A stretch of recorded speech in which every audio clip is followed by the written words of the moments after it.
আসসালামু আলাইকুম। আমার হাজব্যান্ড নওগাঁ গিয়েছিল। নওগাঁ গিয়ে আম কিনে নিয়ে আসছে। কত সুন্দর দেখেন আম। আমি এখন কেটে খাবো। আমগুলো অনেক সুন্দর মাশাল্লাহ, খুব লাল, খুব মজা আমটা খেতে।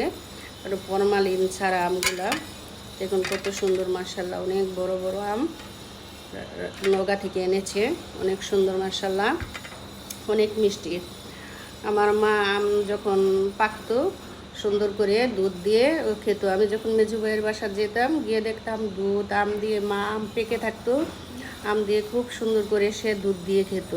কিন্তু আমারও পছন্দ, আমার মায়ের পছন্দটা আমি ধরে রেখেছি। আজকে আমি আম আর দুধ দিয়ে খাবো। আমার মায়ের স্মৃতি আমি কিছু কিছু রেখে দিয়েছি। কাঁঠালের পিঠা বানাতো, সেটাও আমি বানাই। আম দুধটাও আমি খুব পছন্দ, আমিও খাই।